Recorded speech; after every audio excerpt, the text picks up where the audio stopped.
Yeah, I mean, I don't know too much about hardware. I just know, like, my goal when I got my 32 gigs was to be able to run a RAM disk of 16 gigs and put a game on it to, like, get uber fast performance. And then it was, like, get pranked because no games are 16 gigs starting in, like, 2012. And Yeah, no COD. 50 gigs. 200 So, gigs for COD. God, I hate it. It was, like, the only game I COD on my really computer. could have done it with was Skyrim. And then, even then, I couldn't do much for modding because the mods are all pretty unoptimized.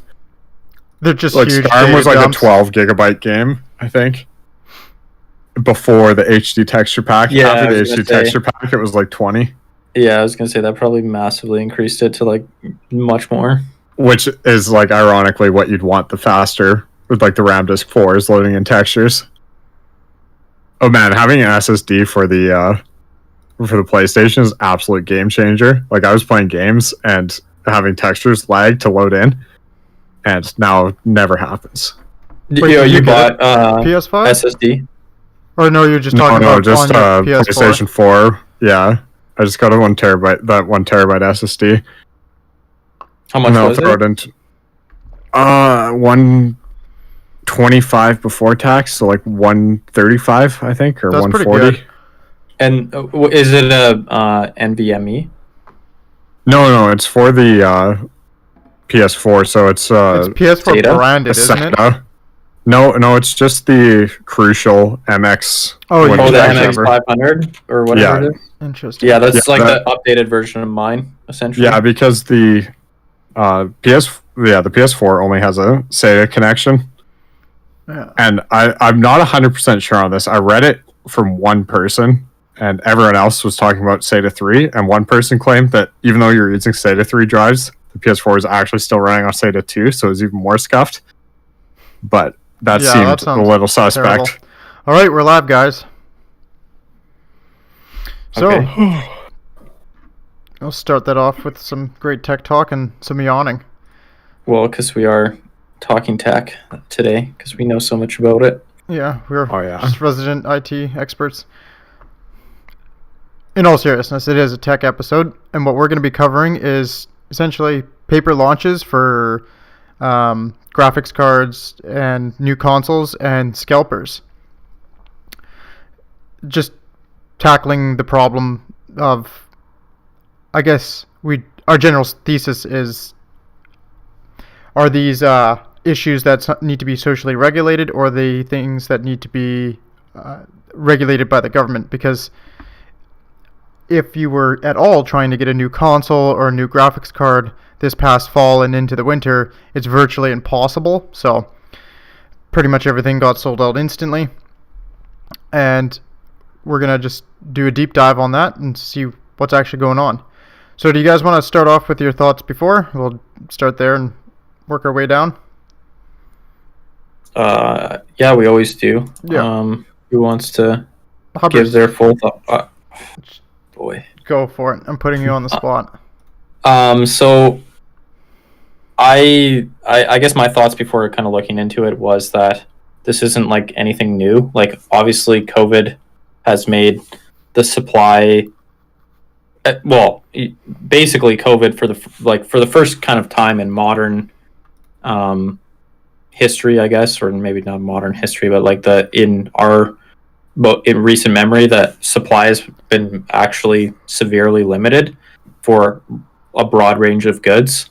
But so that obviously exacerbates the issue, but this has always happened. So when, I think PS4 and Xbox, whatever they called it at launch, which was 7 years ago. Yeah. When that launched, there was also like huge demand and sold out everywhere, and scalping and all that. And I mean, it's just so that it's not like a new phenomenon. And I also thought like scalping is for essential items is illegal, basically. It varies, I'm sure, by jurisdiction, but my broad understanding before looking into any of this is that you can't scalp food or whatever else, but for non-essentials, it's basically fair game. Go ahead and do it. And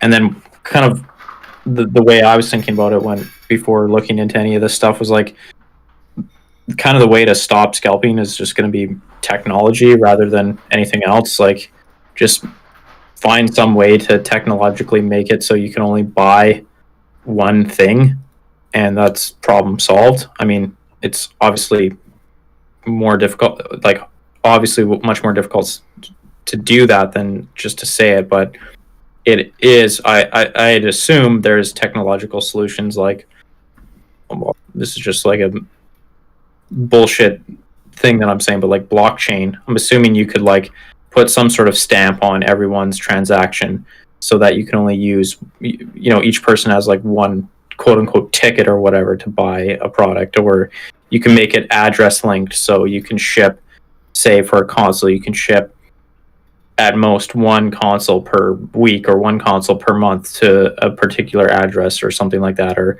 there, I just assumed that there would be a technological solution possible in the near future for this, and that would be that. So that was kind of my thoughts going into this. Bryce, want to give yours? Yeah, so basically I wasn't too aware of the scalping of products before the modern consoles being scalped. I did know they had supply issues with previous consoles, but I didn't know that the scalping had reached the level that it did. I did know about scalping for tickets for concerts. I think almost everyone does, and that's kind of where my brain went to first.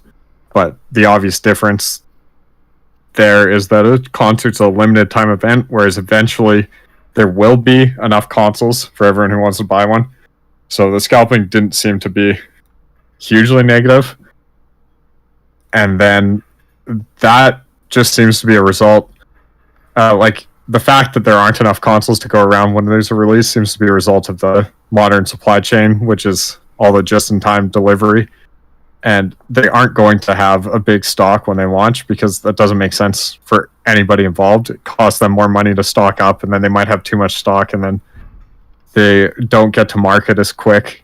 So it's a win for the consumers to have this type of supply line, but it also leads to the ability to scalp things, which I also figured there was probably some relatively simple solutions that companies could jump on, but they would cost money. So basically the PR benefit would have to be big enough that bringing in these solutions, you'd offset the cost, which I don't even know if it would be at that case, like at that level yet, but it does seem like some companies are doing that. And government regulation seems like it could be applied to scalpers, because it is probably logical to limit people's ability to resell goods even if they aren't essential.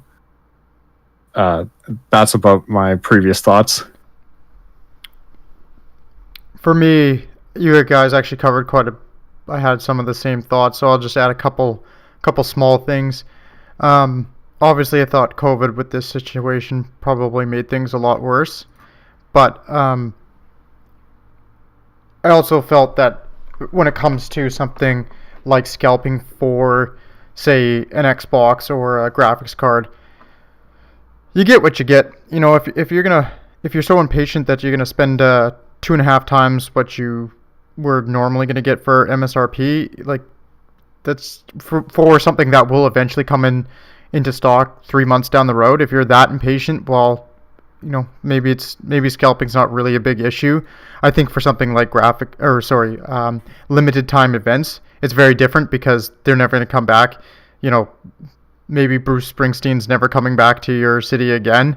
It's just not going to happen. So for some situations, it seems like scalping from a more like a practical standpoint might not be as big of a deal, if it should be a deal at all.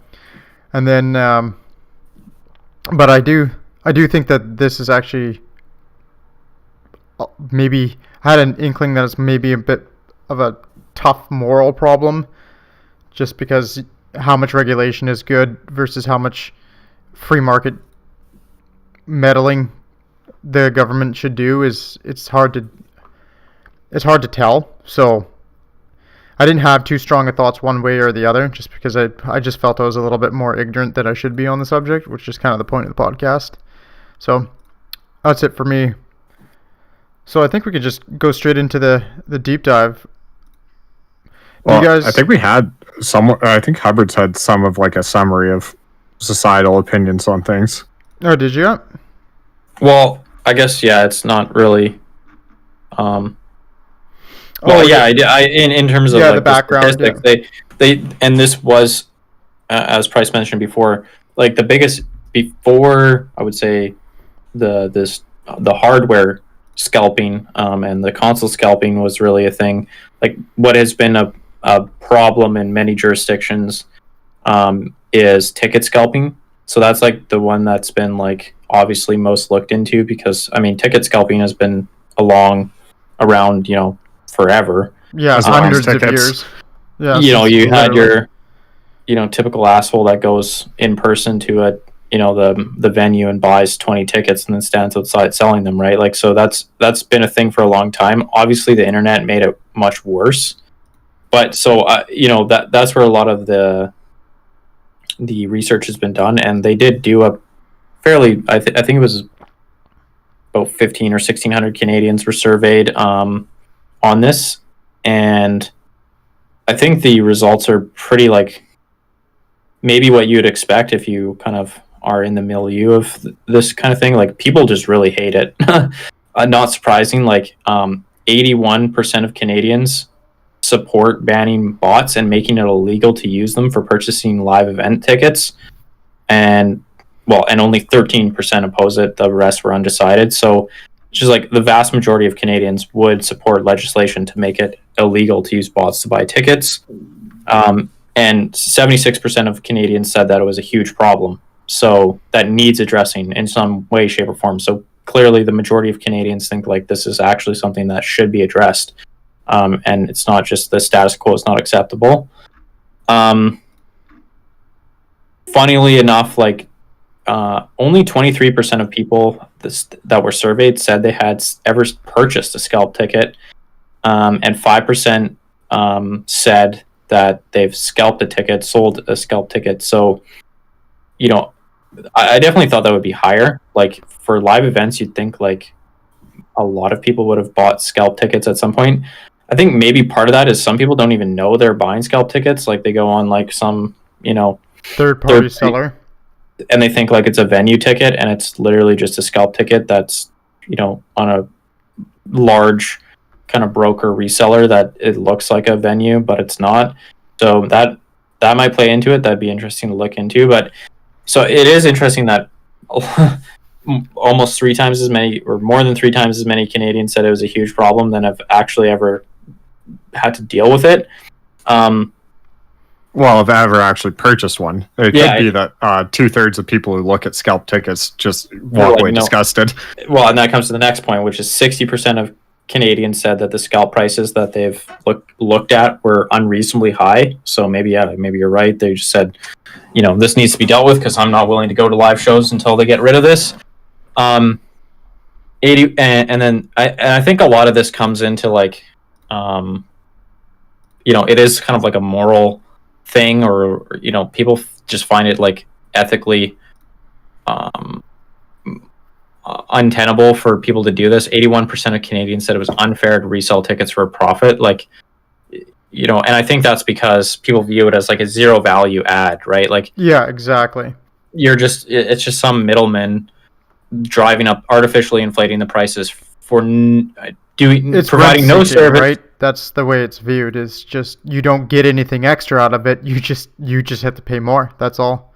Yeah, there's just some group of middlemen pocketing an extra profit for no service rendered, and the concert goer gets no benefit and the venue gets no benefit, and it's just some inflationary force that fucks everyone over except for the scalpers. So it's understandable why people are so negative towards it. And in terms of how people view what should be done about it, it was interesting. I think it was like literally 50-50 on whether or not industry or government had ultimate responsibility for dealing with it. Canadians were basically 50-50, although a majority of people supported both government and industry interventions. So 77% supported setting up maximum markups, and like I said, 81% supported legislation so that's a government intervention, obviously, to ban it. So whether or not you I think what that means is most people support both industry and government stepping in to deal with it. Whether or not they think it's either one of those two's ultimate responsibility doesn't matter. They think both should come in and deal with it in some way, shape, or form. So yeah, that was maybe predictable, but it is pretty eye-opening how just hated scalping is and how willing people are to have it resolved. And I would say it was pretty surprising. I would say that this is just for ticket sales, like ticket bots, but I would guess that this sentiment would translate over to other things that are being scalped. Maybe not perfectly, but at least pretty closely. Well, I was pretty surprised just with the number of Canadians that are actually exposed to this stuff, because if 81% of Canadians support banning scalping, that means they're going to concerts and somehow they know what scalping is and they've dealt with it and they don't want it. And it's I would have thought a much larger number than 7% would just not care or not be on either side. That was a very small amount of undecided. Whereas if you're talking industry hardware or sneakers, sneakers are another big physical thing that's scalped. Those I highly doubt you'd get anywhere near 80% of people even having an opinion on it. I would just say events are way more ubiquitous than certain tangible goods, right? Everybody at one point in their life is going to want to see either a sports game or some sort of live event that they can't go to again, right? Or that's harder to recreate. It's not like a interchangeable good. And I would guess that at all of those events, you're going to get a little bit of scalping. So I think it's pretty clear that I would say most people at some point get exposed to it, even if unless they never ever bother going to any and form an opinion. Yeah, but I would guess it's pretty. If you get scalped, if you get confronted with scalping, I think you're going to form a pretty. I think it's a moral problem, and people get pretty irritated right away off the bat. So I think they'll form an opinion quite rapidly. Yeah, I think it evokes strong moral intuition. Exactly. Pretty much. People just go immediately. I think it's you see kind some of assholes analogous. Selling the ticket for extra, and you're like, man, screw that guy. You already have that opinion. It's already hardwired almost into you. Well, I think it's kind of analogous to usury with charging interest on a loan, right? That was actually forbidden by the Catholic Church for, I don't even know if it still is, but forever, right? I think there is this kind of moral intuition that it's not fair to profit through providing nothing, right? Rent seeking, as you phrase it, where you're not performing any service, you're not providing a tangible good, you're literally just profiting off of nothing. So you don't I think take whatever good or service that you have purchased and modify it in any sort of way to make it better. You just take it and resell it. All you do is tack on more margin. I think that's and you're right. It just pisses people off instantly. So, and yeah, I guess so. That kind of seems to be the overall. And I mean, a lot of the news around, say, the console scalping in 2020 and the graphics card scalping, all that stuff.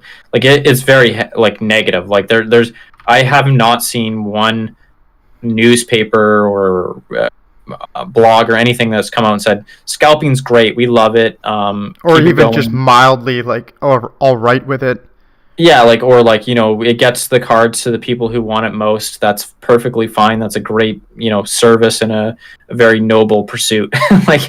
Nobody makes that argument. So I guess it shouldn't be that surprising that people are so negative towards it. But I think we can just go right into the nitty-gritty of it.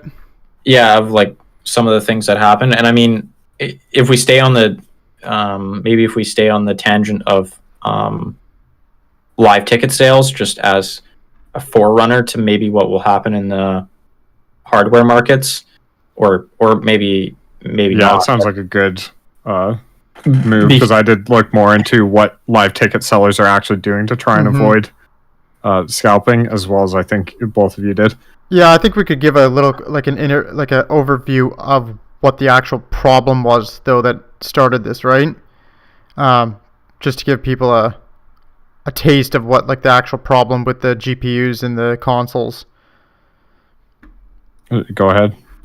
So I got some really fun numbers. They were trying to estimate it's a guy did an analysis on just eBay for scalping. So essentially what happened is Xbox and PlayStation dropped their new consoles this fall, and then AMD and Nvidia, the graphics card makers, they dropped their new graphics cards this fall as well, late fall. And there was a guy who did he's an Oracle data engineer, and he tried to estimate how much money was made in the States off of eBay from the scalping. So he scraped all of the data off, and his general assessment was that just from eBay there was roughly $82 million in sales from the separate launches. So that would be, it also includes Ryzen, so another computer components launch. So between Ryzen, Radeon, Nvidia, PlayStation 5, and Xbox sales, he estimates that it was $82 million just on eBay from scalping revenues, and then $39 million in profits. And he noticed that PlayStation 5s, they were 300% markup. And he also figures that given that eBay has very high fees and is not going to be, he thinks it's not going to be the major selling point. He said there's anywhere from 3 to 10 times the amount of money that was made just from the other marketplaces. So Facebook, Craigslist. Here in Canada, it'd be something like Kijiji, Discord rooms, all of this different type of stuff, right? Just Victoria. Yeah, exactly. Mostly it would just be Facebook. I went on to eBay and Facebook, and there was just dozens and dozens and dozens of posts of people scalping Xboxes and PlayStations and graphics cards all over a big city in Canada. And they were going for well over double some of them. It was pretty wild. So this just gives you a good estimate. This wasn't, $5 million or something they were making. This is potentially, if this guy is right at the very, very high end, this is almost $1 billion in scalp sales. But I would be hesitant to think it's that high, but I would guess at least a couple $100 million. Which is that's wild. That's a wild amount of money that was generated from this. So, and he thinks it's an estimated 50% profit margin. So, it's people.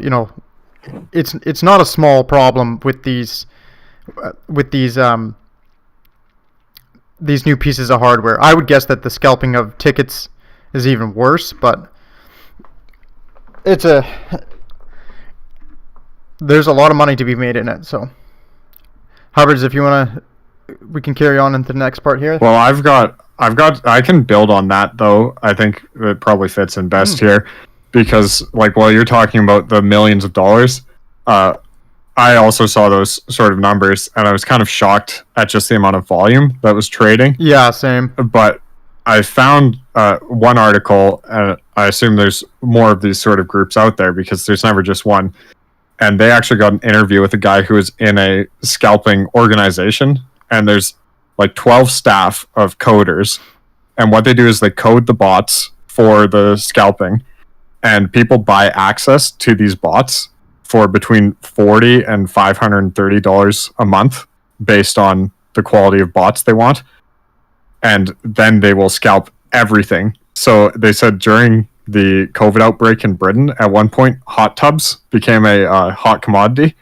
You couldn't buy them in stores, and they rewrote their code in days to get hot tubs, buy them, and then resell them on eBay for profit. Like, they have no qualms about what they're buying and selling. They just buy and sell anything that's in demand for profit.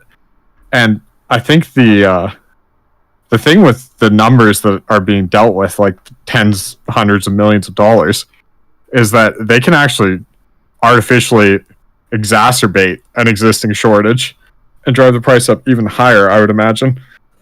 Well, I do think that's like the one point to consider is like, someone might say, well, like, is there any problem here at all? I think the problem is like if you, like you said, if there's groups out there that are willing to just exploit every single shortage of every single good, it just makes any potential supply issue worse, right? So if there's a chunk of the economy that's literally just dedicated to searching out supply shortages and then pouncing and buying up all the available supply and then reselling for a profit, it just makes the consumer market worse, because then if anything gets slightly low, then it's going to get bought up and then you can't buy shit for however many months at a normal price. And it's not your fault. It's not, it's not this manufacturer's fault. It's these assholes that are exploiting the ability to know about scarcity. So I do think that, I would be hard pressed to find an argument to allow that to continue at that scale. It just seems like there's no reasonable argument to make that you should have this group out there that is willing to exploit any shortage and make it worse. Yeah, and for evidence of actual scale, this group of 12 people that sell their code by subscription figure that using their code, people got about 3,500 consoles during the next gen console rush. Yeah, I saw that one too. That's a lot of consoles for something. So that's like not... for each code monkey writing this code, that's 300 consoles being purchased, which is pretty wild in terms of scale. And that's whatever you call it, even put it at the low end of $100 a console, that's 30 grand for however a couple of weeks worth of coding, right? And it comes back to like, why would you want to have something in your system where it just scarcity gets doubled down on? It makes no sense to allow that to continue. And are we wanting to bring it back to like live ticket sales? Yeah, I think now we can go into live ticket sales because they actually have attempted some solutions to the problems that have been presented. Yeah, and that's where the most kind of work has been done. I mean, like New York State, to clear it up, has made using bots to purchase tickets a Class A misdemeanor. So it's actually like a criminal offense to use bots to purchase tickets. At the state level, I'm not sure how effective that's been. I mean, maybe there's been some analysis, but there was a pretty lengthy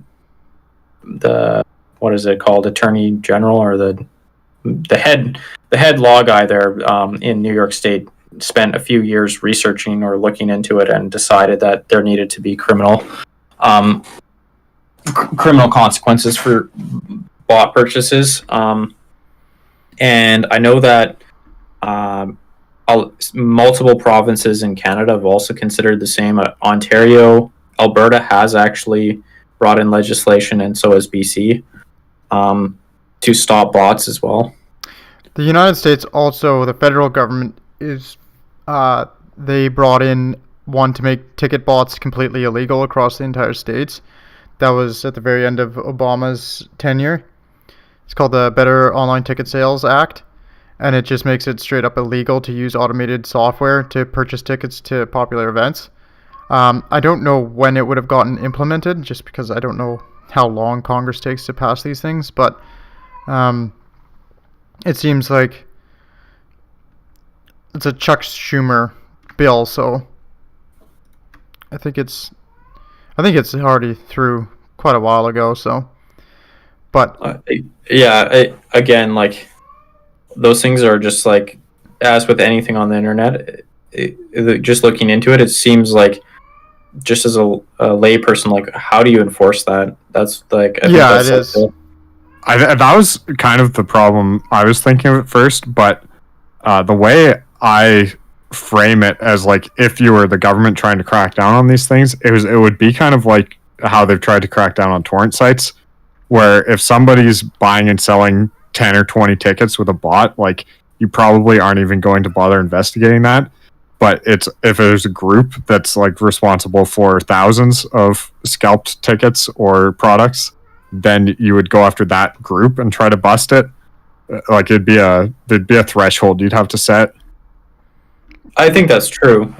Again, like, that's probably the best option, right? But again, it just seems like something like, if there's money in it, and it's not like, because none of these places have brought in like really strong punishment, right? It's like fines and small kind of criminal. I don't know. Like, I think we'd just now probably be seeing a point at which you actually would want to go after, like, wherever you set the threshold. I think it was reached for ticket resellers probably years ago, but we're probably only reaching that point now or in the near future for physical items that people are reselling, because it wasn't a huge industry until recently, I think. Well, and I mean, this is dragging us off a little bit off topic, but I do remember there was that individual who bought up a bunch of medical supplies at the beginning of coronavirus in, I think it was New York, and the FBI literally just seized all his goods and arrested him and charged him.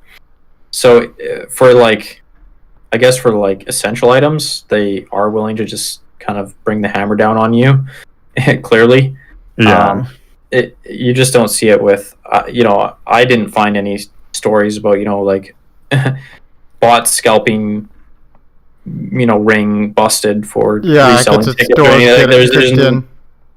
There's no like, maybe it has happened, but I just haven't seen any like highly publicized enforcement, right? You'd think like setting that threshold, just like with torrenting, setting a threshold for like the major players, and then trying to give them the hammer and set an example would be like the only viable solution. But there's no hammers being given out, right? I also didn't see that. It kind of makes me wonder how much more distributed it is than something like torrenting. Like, it might just be too decentralized to have an effective target, is kind of what I was thinking. Though I imagine at some point there will be a centralized target that gets hit, but because the legislation exists. Yeah, it just might not be enough of a deterrent for the small timers, right? Which might, it's hard to say, like, without, I didn't see anything about like a breakdown of, the bot market. So is it a highly distributed problem? Maybe. I don't. Yeah, it's just really hard to know. Like, especially since there hasn't been any high-profile busts. I didn't see anything like that either. Which, like, if you did see at least one, you'd have kind of an indication of how enforcement would occur and against like what level. Yeah. So it will be interesting to see how government enforcement goes forward. But I do, on the industry side of things, one interesting intervention that I saw was Ticketmaster, and basically their solution was to analyze their customer profiles, and then they would send a special code and a sale time to the individuals they thought most likely to actually attend the events that they were offering tickets for. So they would try to find, your Bruce Springsteen fan and send them a Bruce Springsteen ticket sale, and so forth and so forth with each individual show. It was kind of going back to our beginning of the episode. It was a technological solution where they're using the algorithmic predictions to decide who would actually utilize the ticket for its intended purpose rather than resell.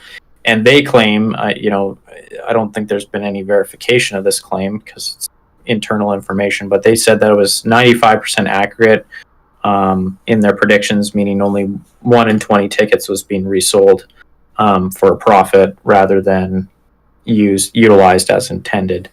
I think that's an interesting. That's not a solution that I'd thought of prior to looking into this. Just only trying to find customers that would actually use the tickets and only offering it to individually for sale to them. I think that is a pretty cool solution. It's the use of AI, deep learning, in a really wise, interesting way. I was looking at that source that you had sent for that one, and it's like they were saying 95% accuracy, which is pretty ludicrous. Like, man, again, if it really is, right? Like, yeah, you don't know for sure. Ticketmaster sending out PR fluff, right? So it could just be, who knows how 25. they jerry-rig. Yeah, who knows how they jerry-rig the information to make it sound better than it is, or if they did, you have to take it with a grain of salt, is what I'm saying. Yeah, for sure. But I do think it's like, even if you could get like a 75% on that, that'd be pretty good. There was some other technology that I saw as well. There's they have like bot protection. Let me find the name here, but companies like movie theaters and whatnot, they've implemented queuing systems. So I don't know exactly how they work because I'm not a programmer, but they essentially place people in a queue to slow everything down, and then they only allow people to purchase one at a time. And then if you're gonna buy more, I think you get sent back to the front of the or back of the queue. So if you want 2 tickets or something like that, you got to get sent back to the back of the queue. And it seems to work. From what I had read about that, like the movie theaters had been able to control scalpers that way. I don't know how well it worked, but some report had shown that they were seeing some moderate success at the very least, enough to pretty much go whole hog into it.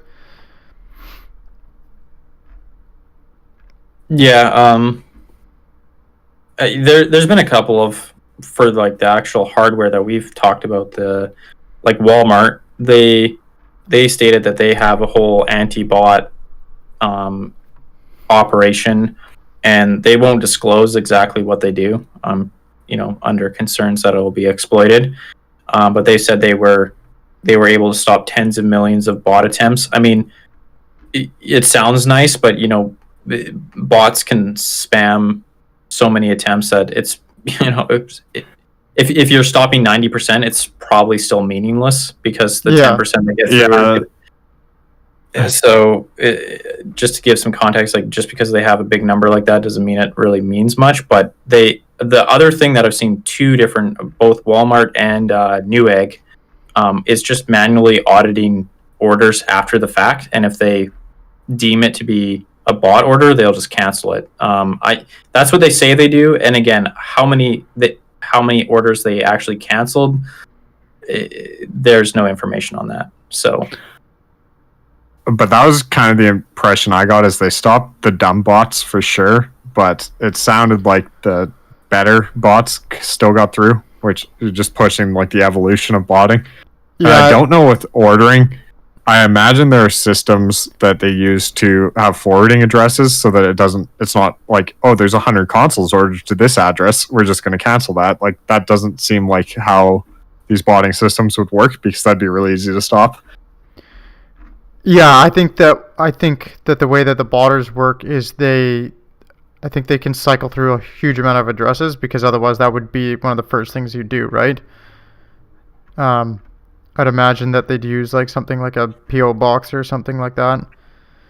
Again, like, I think it's still useful because it makes it hard. Like, the harder you make it to bot, the less and to scalp, the less profit there is in it, right? Because the more absolutely, yeah. So it does, like, calling the dumb bots is still useful, because then the remaining botters are going to have to spend a lot more time and energy and money getting around the systems, which means there's going to be a lot less profit and a lot less incentive to even bother. You're only going to have the people who have access to really high-end tools doing it, and therefore it means they have to spend a lot of money in development. So well, maybe not high-end tools, but high-end brains at least. Well, yeah, it's high-end bots that were developed by those North people. Koreans working on Windows 3 and hacking into the United States infrastructure.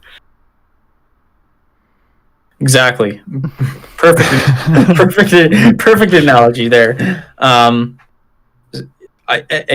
do think a lot of this does circle back to what Price mentioned at the beginning, where it's like a lot of this is PR, right, for the industry side of things. They don't give a flying fuck about actually stopping bots, other than the fact that it's good PR for them, and it's bad PR for them when none of their product goes to legitimate customers. So, it's easy for Walmart to say, "Oh, we have undisclosed botting technology in place, and we've stopped X number of bot attempts, and we manually audit these orders." Well, it's like that. How much money you actually spent on that, and how much of a push you've really done is like nobody really knows. So exactly, like probably a lot of that is just fluff, right? Like, and I do think it's interesting that Walmart's chief information security officer basically stated like, "Oh, we're doing what we can," but he called on lawmakers to step in because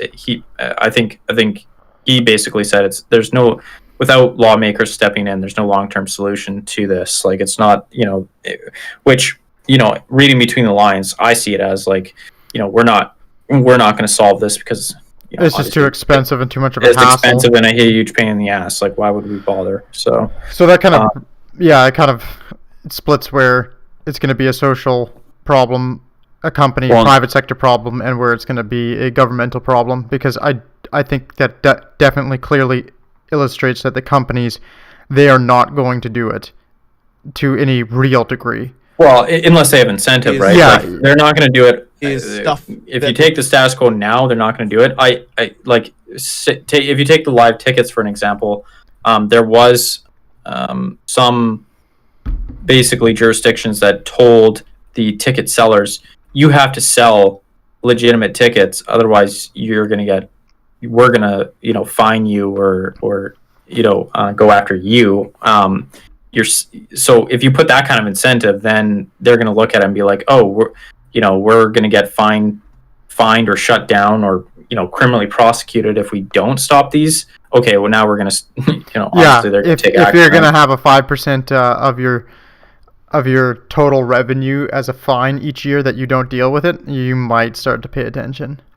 Exactly. So governments can do more than just governments can incentivize industry to solve it. So it's not like it's a little bit of a intertwined solutions there where it can be both or one or the other. Yeah, it's not like you have to have the government come in and start building all of the systems or something like that.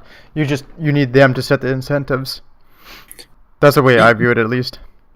Yeah, so I don't know if do we want to go on to just kind of more talk about solutions, or do we want to linger on any of the I was just going to point out, like, now that we touched on government regulation and Walmart calling for it, is that there was a bill tabled in Congress, which I don't know too much about how bills work in the States, but by the sounds of it, it's not like dead and gone, but it's also not going anywhere, to prohibit, quote, circumvention of control measures used by internet retailers to ensure equitable consumer access to products, or in other words, to stop scalping everything. Yeah, I saw that one too. There was also a bill proposed or put forward in the UK with a similar end, but that one was, as far as I know, wasn't even backed by any member of parliament. It was just like introduced. So again, a non-starter essentially. Like it's not going anywhere. It might eventually, but it's not going anywhere right now. That's basically what the article I saw described the bill in the States as, is that it's nothing at the moment, but it's the groundwork for maybe something in the future. Government is just known to work very quickly, so. One thing I want to kind of point out before we move on to solutions and whatnot, because a lot of people had been calling this the launches of not the consoles, but of the graphics cards paper launches, pretty much accusing AMD and Nvidia of releasing a card with barely any stock and saying, "Oh yeah, we launched," and they usually do it like there's many reasons a company might do that, like to take the wind out of the sails of a competitor, which these two companies are heavy duty competitors. They could also be doing it to try to generate hype and get a bunch of pre-orders in. There's a bunch of different reasons, but what I did see a lot of is people throwing those accusations against those two companies. And I went and looked into it, and it does seem like both companies really actually had quite a bit of stock, as much as they could. We were talking about COVID fucking up supply chains, but it definitely seems like there's actually like the reason behind the shortage, because you could have a lot of, if you had a ton of stock built up, you wouldn't have any of these issues at all. But like Price was saying, with the old days, that type of way of doing it, it's all just in time now, so that actually slows down a lot of like the stock that would have been built up. But the other problem is there's been problems with at least the graphics card in trying to source some of the modules, the memory modules. So it seems like Nvidia and AMD, they actually couldn't build up a big amount of stock, even though they knew that they would like to. So they just got swamped with a huge amount of demand, and so did PS5 and Xbox. There's just a ton of demand for it. So even to actually hit those production numbers would have been pretty, without a pandemic, would have been pretty difficult. I was doing some market research, and one of the things I came across is there's just kind of like a general demand of electronic parts that outstrips the supplies. Companies after 2008 have been pretty hesitant to build up any manufacturing capacity and supplies, like back supplies, just because like a lot of them got caught out in 2008 and just got slammed, and it was so expensive that they're very gun shy about having that happen again. So they'd rather have low amounts of, like, they'd rather sell out of all of their stock and then suffer the losses on the front end rather than be caught with huge amounts of overstock. So I just wanted to point out that it doesn't seem like this was a weak launch. It wasn't a really weak launch, but it was really high, truly really high demand, with some supply chain issues, and some of those supply chain issues being just the general way that the modern supply chains work. It's not even just the modern supply chain of just in time. It's like silicone wafers are like, it's just a notoriously high cost to build manufacturing capacity, like tens of billions of dollars. And there's only a few companies that actually do it. And there's only a limited amount of silicone wafer at each die size, or I guess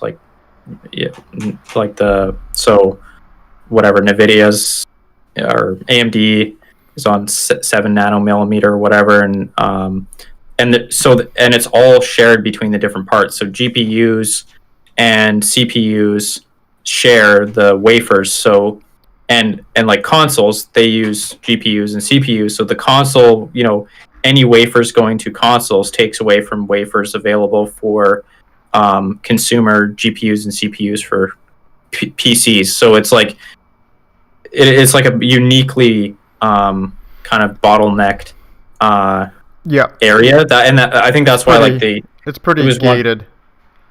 It was one area that just got like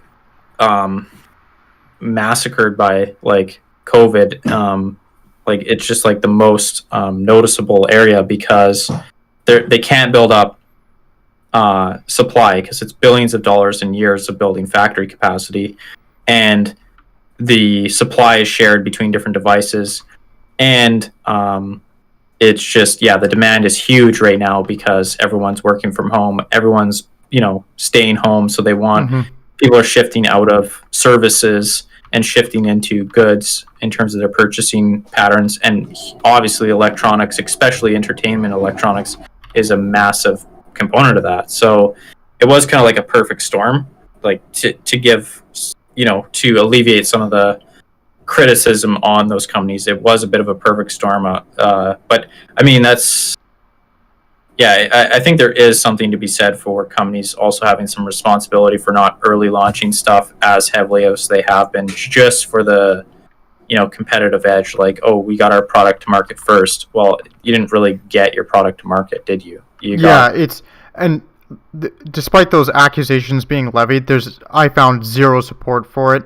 I think it's just... Oh, there definitely is support for it, like, for sure. Like the especially the RTX 3080 was just like, it was a paper launch, to be honest. Like it was insane. Launched, it was launched at low stock levels, but none of them were launched at true, like, some retailers.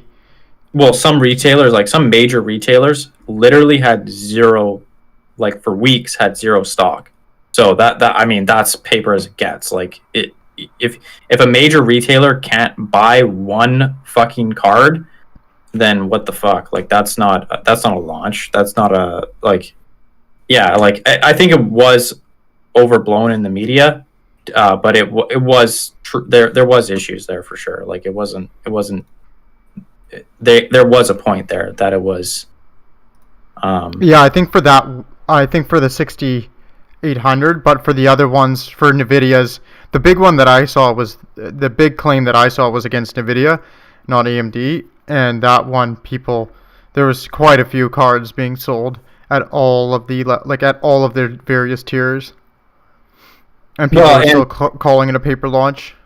Well, and like there is some evidence from, say, Steam hardware surveys. So like the gaming platform Steam does like surveys on their customers of what hardware they're running, and it was not total. It wasn't like far out of line with other launches in terms of how quickly the new hardware showed up on the hardware surveys. So that's like is some support for what you're saying, where it wasn't like that. There was cards getting to people because they were clearly putting them in their systems and playing games on them, and it wasn't totally out of line with previous launches. So it definitely wasn't as bad as people were painting it to be. Yeah. Do you guys have anything else there, Price? I think like the only thing I think it adds a little bit just to say, when you're talking like silicone wafers, like the difficulty involved in the production of that aspect of electronics is like a national priority for China, like to get more factories on that in China, because it's one of those things that just is a game changer for your economics. And another thing is with the launching without stock, I mean, no one's even suggested that people should have a large amount of stock like was tradition in more traditional economies in the early 1900s. But the nanometers are constantly going down in size. So like you actually can't, if you hold on to stuff for too long or like even a decent amount of time, it's already out of date. Like the technology changes so fast in the electronic world. Yeah.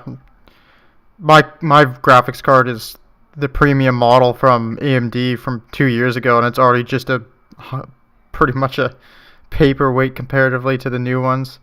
It's ridiculous. I haven't been keeping up too closely with things, but I know that for about the last 8 years, people have been predicting things are going to start slowing down, and I haven't seen anyone write an article that those predictions have come true yet. They always keep finding ways to keep it developing. Yeah, I would say that's true to a certain extent. The only thing that I would say there is like the practical like implementation has slowed down, like in terms of like the graphical fidelity of a game from 2015 is not really that crazy different from 2020. Whereas if you compared like 2000 to 2005, like, yeah, you know what I mean? Like, so. But that brings in a lot of software aspects as well as the hardware. Like, the raw power is continuing to trend upwards fairly steadily, like without as much slowdown as I think, some people were predicting. But like them actually being able to turn that extra power into meaningful, like,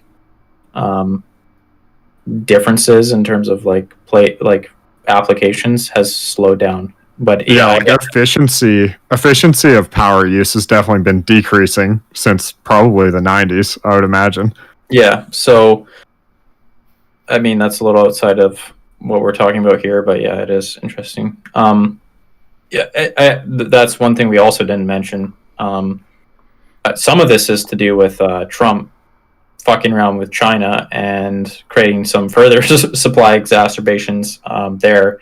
Although, as much as everyone loves to hate on Trump, he did point towards a problem with China having too much, definitely too much power in terms of them supplying so much of the components that go into a lot of consumer goods and even essential products like medical supplies. So you can definitely criticize him for his handling of that, but people are starting to kind of come around to his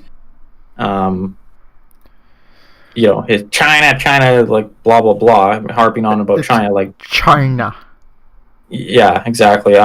People are starting to come around to that reasoning as well, and hopefully, there's a move towards making manufacturing worldwide more robust against Chinese dominance, because that's just good for everyone. Yeah, except for China. Yeah, which is exactly pretty much what you want, to be honest. It's like the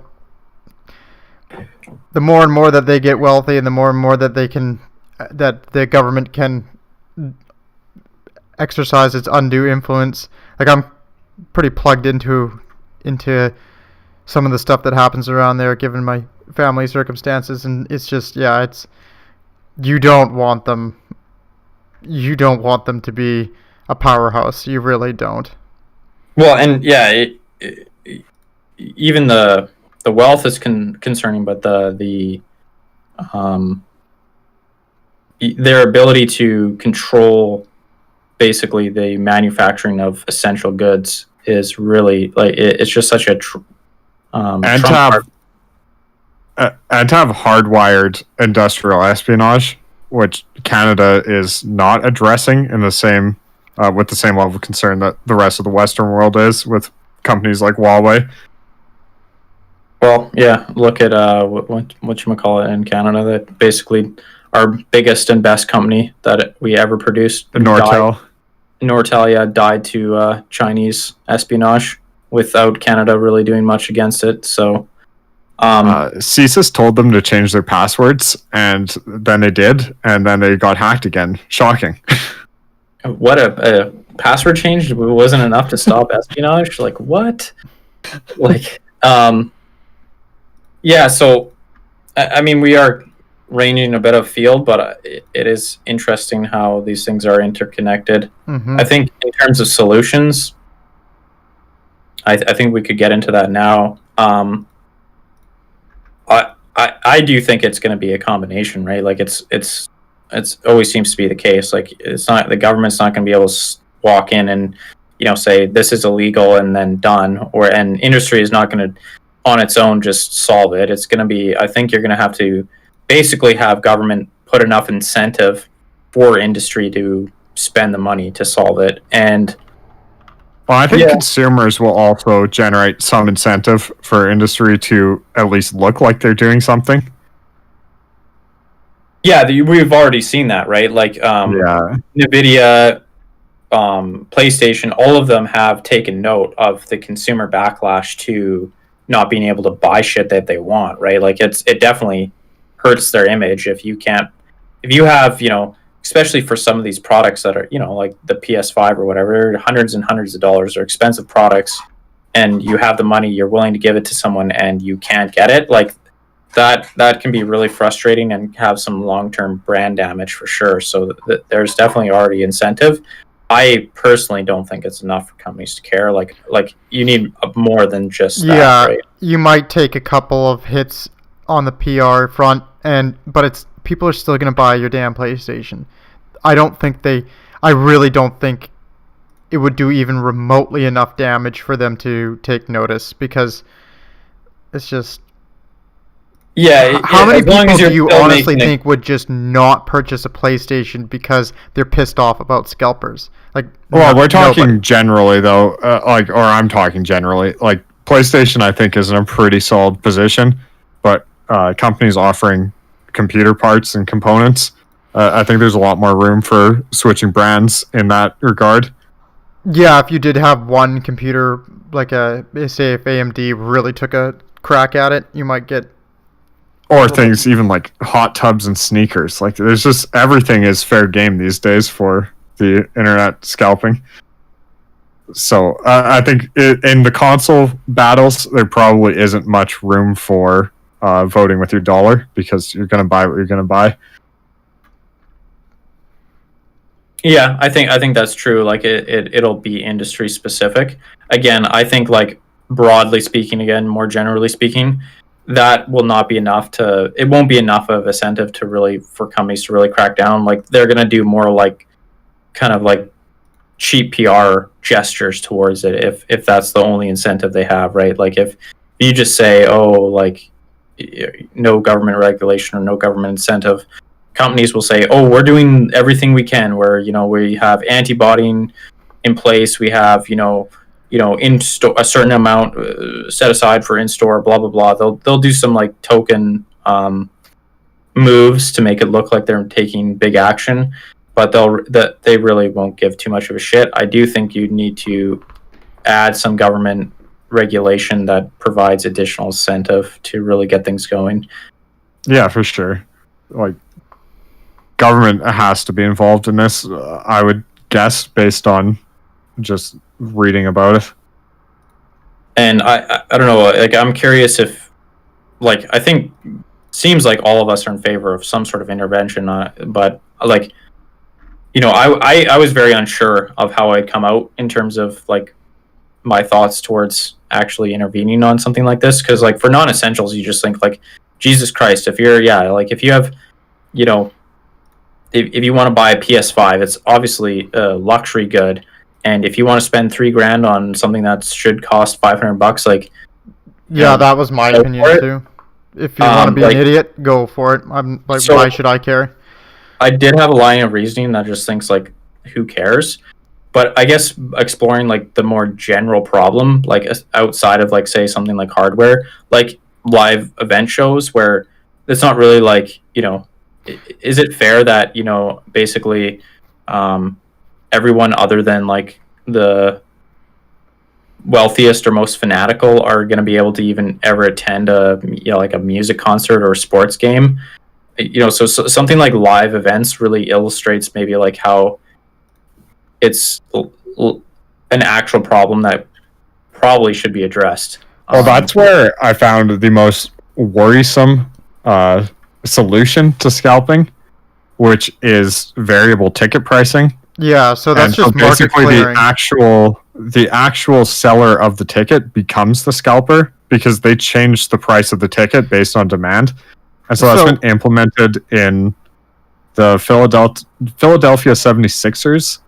They were selling seats with no indication of primary or secondary ticket, and the prices varied based on game and time. So it was just basically they were the scalpers. And Ticketmaster has looked into that as well. See, I actually ran into that exact argument as well, and there is a way. So the one real defense of scalpers that I actually found, because I went and tried to find like a actual defense of it, and the one thing that somebody pointed out was scalping actually performs the market clearing service that you don't get because the ticket prices are set, right? Where you actually have a lot of people who are willing to pay more, and not all of them are going to be super rich people, because there's only so many super rich people. But if you have, let's say you have like a I don't know, Nicki Minaj concert, and the ticket prices are $200, which are pretty expensive, but there's a lot of people who are going to want to pay a lot more, and they're willing to pay more for it, even though they're not particularly wealthy or anything like that. The argument goes like, who's to say that that's actually incorrect? It's like, wouldn't you want the market to set the actual price? Like, isn't that how companies a lot of the time do it anyways? They set the price, they look at the demand, and then they set the price accordingly. Why would you not want the companies to be able to do that, right? And Like, I thought there is like that there is something to be said Well, about that that just argument. begs the question of why isn't the primary seller setting the price higher than? And I think I think it burns up a lot of the goodwill, right? that's one of the things, right? So that's one reason, but I also do think like there's also an estimation of like, some of these scalpers do get burned eventually, right? Mm-hmm. Because they can't resell because the concert isn't as popular as they thought it was going to be or whatever. So I do think there is something to be said where like the scalpers are almost creating the crisis or like creating the increase in demand that makes people willing to pay more. Like they're kind of like coming in on the scene and just creating the frenzy that leads to people paying absurd prices because there's like this sense of scarcity and they're exacerbating it, and they're basically exploiting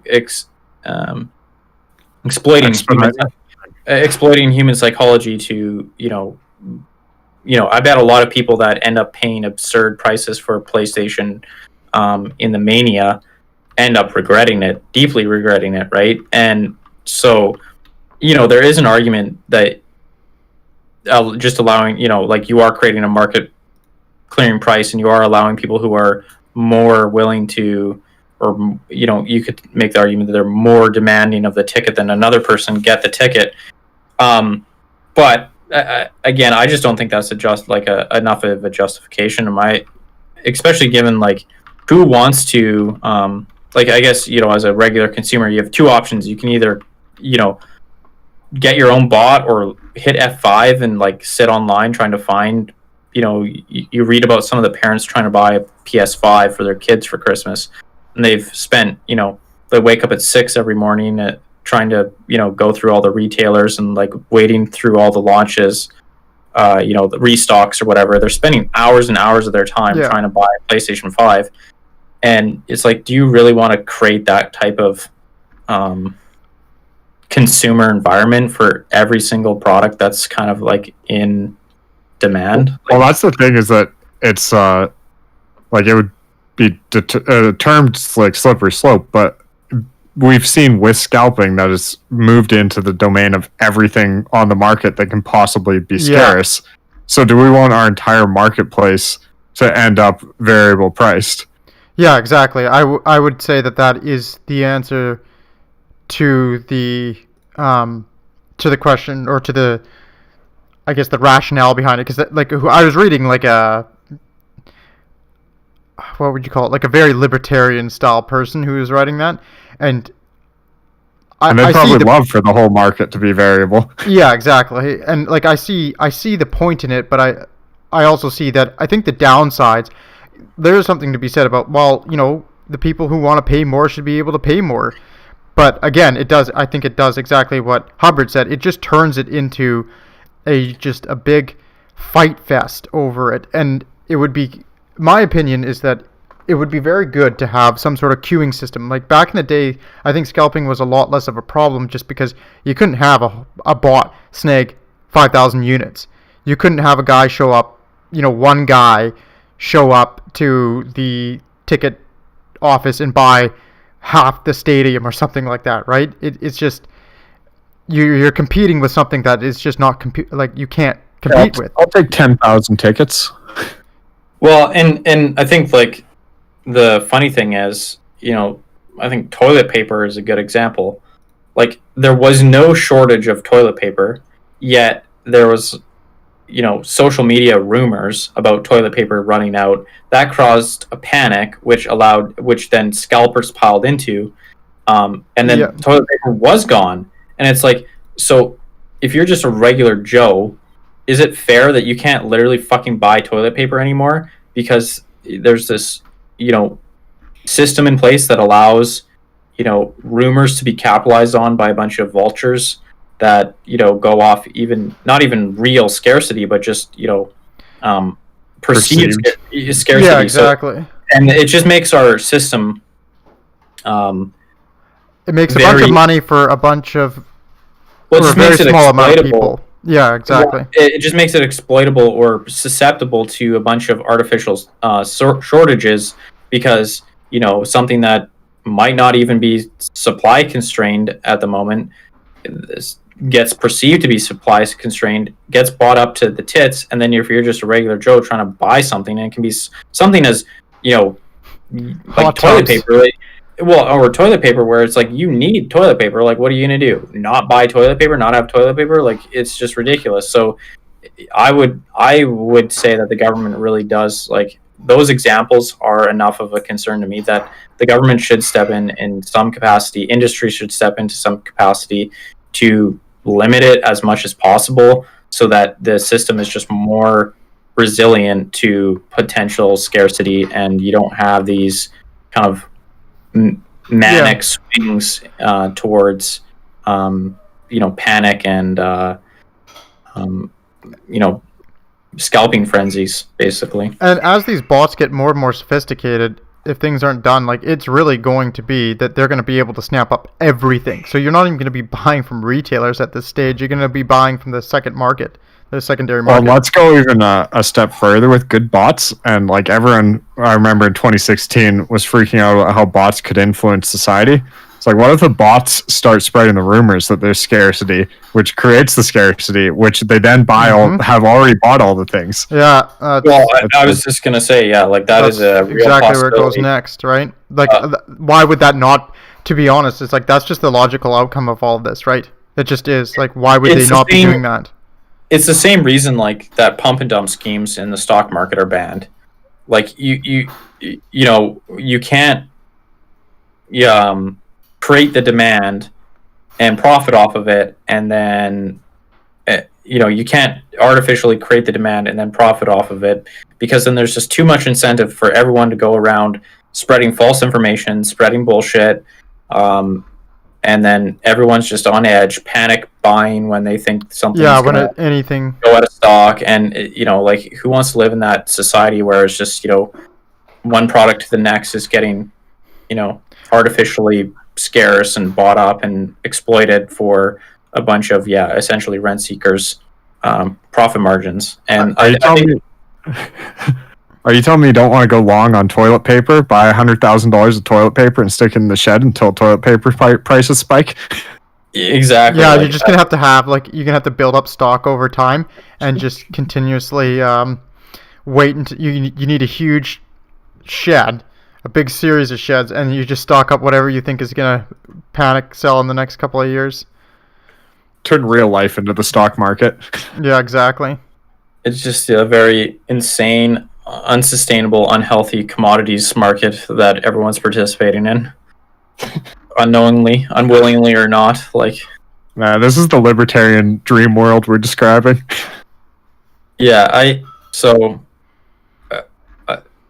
think there's enough evidence that it's not something I want to deal with. I want to be able to buy toilet paper on the weekend without having to check Twitter.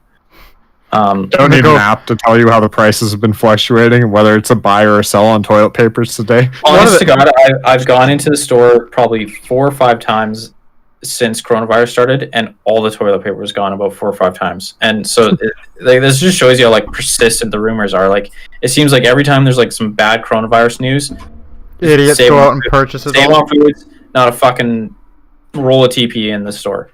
Like, one of the things that I was just thinking about is this would also just be extremely difficult to budget.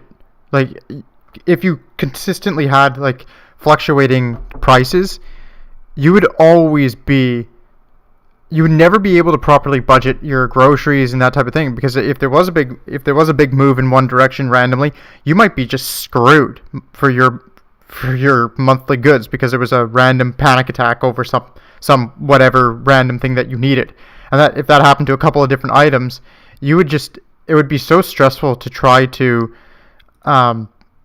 just run a household normally. It just really is. I don't see it being anything but something that has to be dealt with by both the government and industry. Well, and from, like, an economics perspective, you can also just, like, consider it as like transactional friction, right? Like having a middleman in the transaction just adds friction to your transaction, and that's bad for the economy overall. Like it's anyone with any basic economics background will tell you having transactional friction is bad. Just it lowers the amount of transactions in the economy, it drives down demand, and slows economic growth. So I think governments have it's not at the point yet where it's that like we're talking about actually adding a significant amount of friction to the economy, but if things ever did get continue down this road, you're just adding an extra layer of friction that doesn't need to be there, that just hinders economic growth more broadly. And so I think for just that reason, governments have enough incentive to step in and say, no, you can't do that. Like, I think that idea that the UK had, or the one that US had of banning like bots outright, I think that's the way to go. Just saying you're not allowed to use this. I read that bill that was tabled, and like they have language in there. It's like, if you're doing market research and that type of thing, like you're using bots for a legitimate reason, you're not going to be, the government won't come after you. But I thought that's probably the best way of going about it. Just saying, listen, this is just a felony straight out, full stop. You are not allowed to use your bots to go purchase a bunch of items and then resell them. You just full stop. You're not allowed doing it. And I think that's probably, obviously, I think you'd have to be quite careful to make sure that you don't, like I said before in the opening thoughts, you don't want to just screw with the free market willy-nilly. That's pretty dangerous. But I think something like that is going to need to be done, and it's going to need to be enforced with a hammer. Otherwise, I just don't think, I think the fact that Price, you found, they're literally doing this with anything, it just shows that, yeah, like it's gonna spread. Well, and this is again maybe too much of an extrapolation, but like people are buying more and more stuff online every day. Lots of people are just fully ordering all their groceries off something like Amazon, right? So what happens when that starts becoming exploitable? And you can say, well, there's rules against scalping essential items. It's like, well, nothing's stopping them. Like, if you're not enforcing it on live ticket sales, what makes you think you'll be more successful about enforcing it on, essential items like groceries? So it's probably best to get ahead of it and just start thinking of, again, I think the main solution is going to be something technological. But I think that's going to be requiring government incentives. So I think if the government comes in and says, like, retailers have a responsibility to sell to legitimate customers, here's some consequences retailers could face if they're not putting effort into doing that. Here's some consequences that will happen to people trying to buy these things illegitimately. I think that'll be enough of a pressure for companies to start innovating ways to do it. It is a pretty technical field, but I do think like there is fairly straightforward technological solutions to allow people to just purchase a set quantity. I don't think it would be that hard to. Yeah, I can't see it being the unsolvable tech problem of our day. I just don't like. I'd be shocked if that was the case. And yeah, I think that's just going to be part of modernizing the online, like moving towards a mature online economy. Yeah. It's just putting in rules like that, where one difference between in person and online is that you can do this like type of behavior. It's a new type of behavior that we haven't really dealt with to the extent that we are now because of the online shift, and I don't see any problem with addressing it. Right, like there's plenty of other consumer protection laws in place for other reasons, and moving towards online is going to create a host of those. So I'm sure this won't be the only issue that comes up from moving towards a predominantly online purchasing economy. Yeah, I agree. All right. Do you guys ever have anything else, or do you want to call her there? I think that was a pretty good summation by Hubbard's. Yeah, So, I agree. All right. Thanks a lot for listening, guys. Peace. peace.